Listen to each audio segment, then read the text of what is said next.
Hello, everyone, and welcome to this SmackDown review. My girlfriend has just left, and now I can sit down and give you guys my thoughts on SmackDown. Now, I was originally going to do this review with her, but she really didn't want to, so that's perfectly fine. So let's talk about SmackDown. So the show began with Sasha Banks defending her SmackDown Women's Championship. So used to her Raw Women's Champion, to be perfectly honest. Her SmackDown Women's Championship against Bayley. Now the whole story about this match is that Sasha Banks cannot retain a championship. So, and throughout the match, it was definitely apparent that these two were having a great match, which is no surprise. And secondly, Michael Cole stated that this was the end of their rivalry. This was the final chapter in their rivalry. To be fair, 7 months of build and only a handful of matches. I can definitely see why WWE wanted to put an end to this rivalry. And the best way to end it was put an end to all the bad things that has happened to Sasha Banks. You know, Sasha needed her revenge, and that's exactly what happened here. Sasha Banks, at long last, finally, successfully retains a championship. For the first time ever, she has successfully retained a singles championship. She retains the SmackDown Women's Championship, forcing the role model to tap out. And this feud is over. The feud's over. They said this was the end of the rivalry, so feud over. Bayley can no longer challenge for the championship. Bayley is most likely going to be a part of the traditional Survivor Series team. So you've got that. She'll most likely be a part of that. And Carmella comes out and attacks Sasha Banks from behind, making her claim to the SmackDown Women's Championship. And I mean, really, I guess I can kind of saw this coming, because Sasha Banks, listed out all the people she wanted to face, and she didn't name Carmella. So I guess you could kind of tell this was gonna happen. But in the end, Sasha is gonna beat Carmella. We all know Sasha's gonna beat Carmella. So Sasha Banks can finally have a long title reign. Getting up to this point was definitely exciting. So it's great to see Sasha finally, actually be able to successfully retain the title and not lose it within a month. So we can all think positively about that.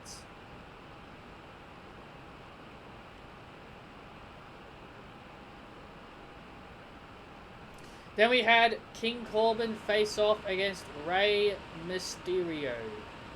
And this was a pretty long match, but Seth Rollins would get involved.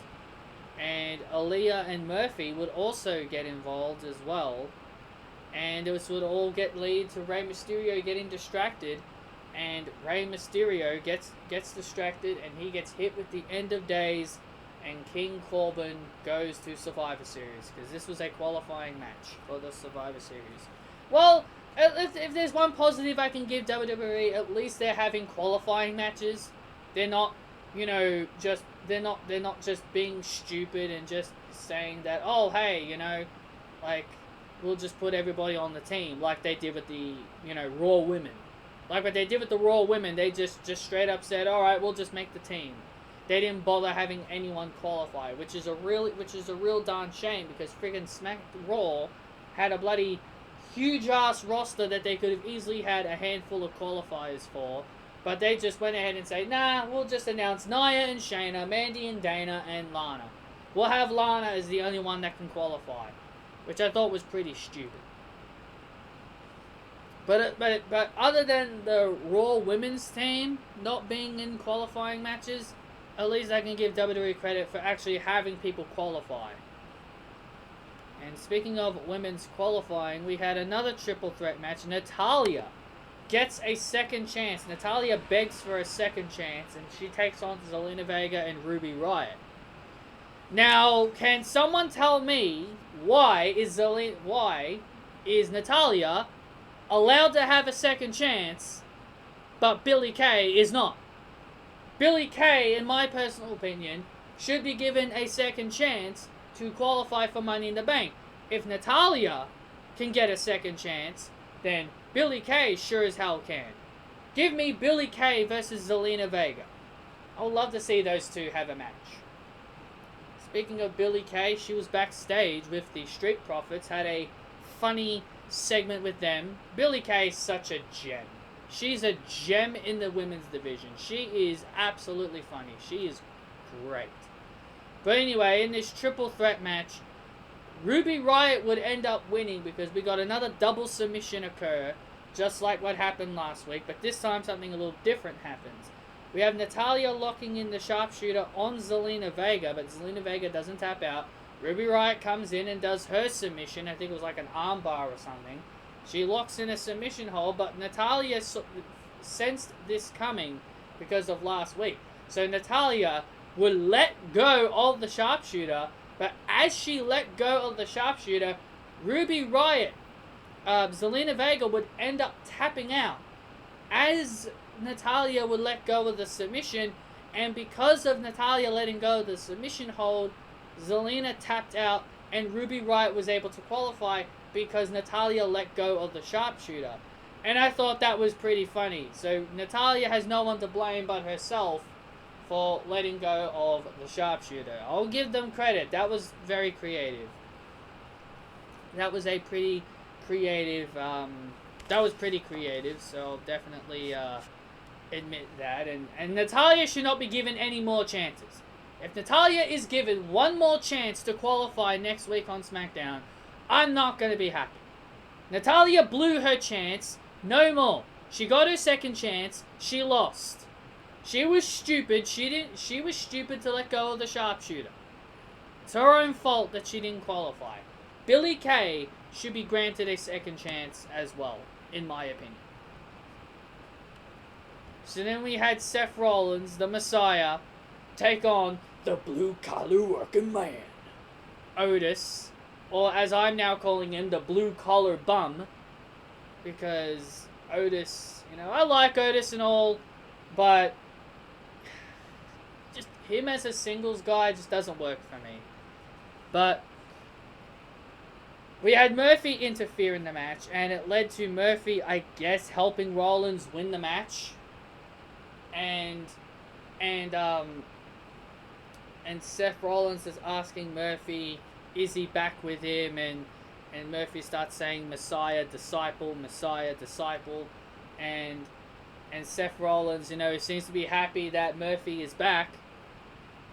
And then Aaliyah, who pledged her love to Murphy last week, is now screaming and yelling at him like a true like what a true relationship would do. She'd start screaming at Murphy for helping Rollins, and she starts pushing him, and she's like, I thought I could trust you, and yada yada yada. But Murphy grabs her by the hands and he's like, trust me, I'm doing this for the greater good.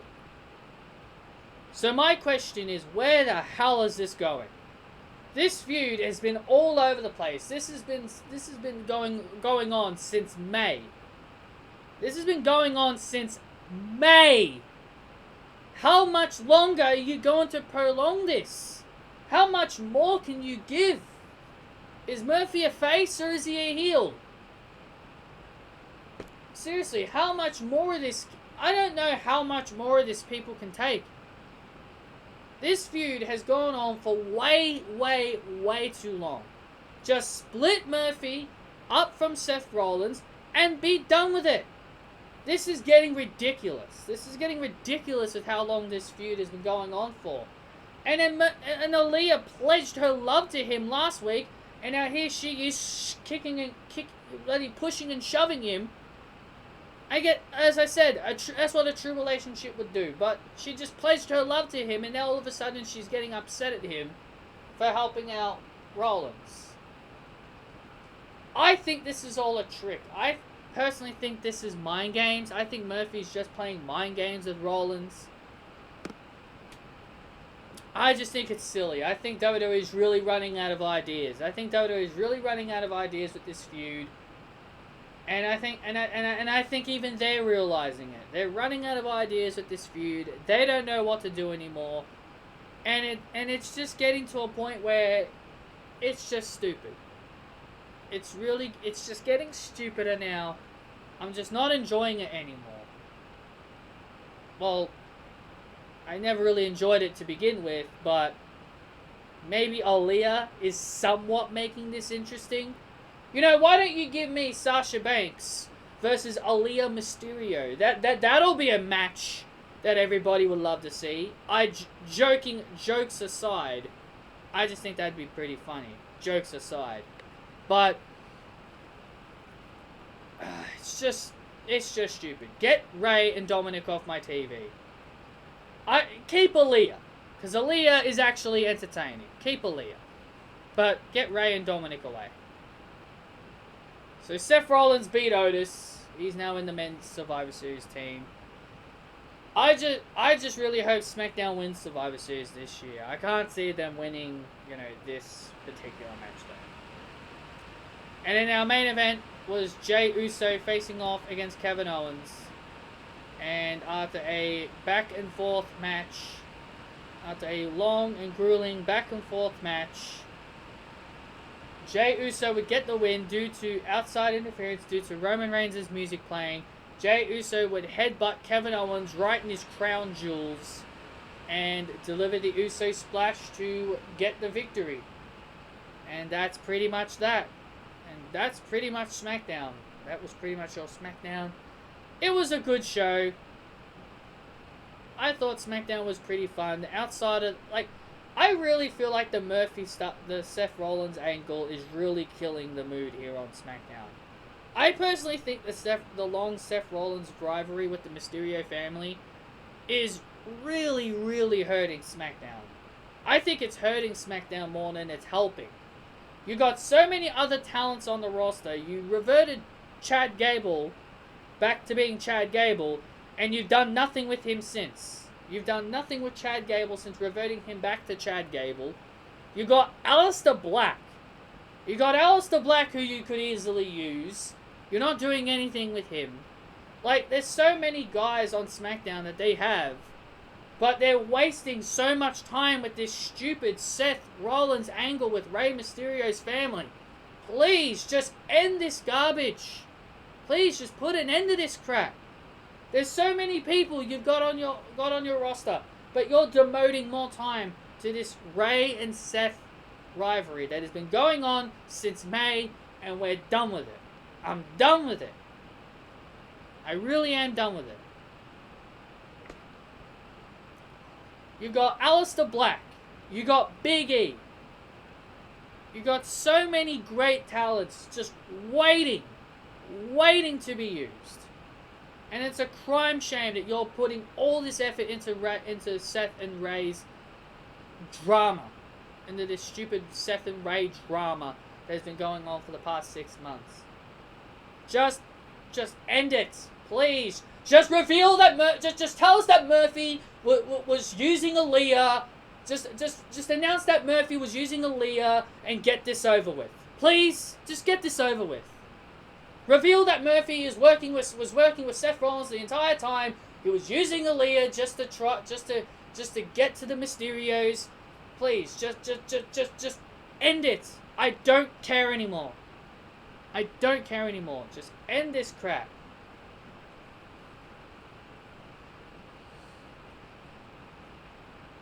Give me Aleister Black.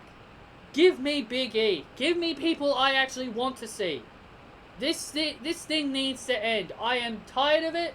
I'm sick of it. It has gone on long enough. I don't care about this Murphy-Aaliyah relationship anymore, even though I think Aaliyah is probably the most interesting thing about this storyline. But other than that, I'm just done with it. I'm done with it. Please, just end this crap. Anyway, guys, that's all I've got for you guys here in this SmackDown review. I hope you guys enjoyed it. Hit that thumbs up. Comment your thoughts down below. And I will see you all next time.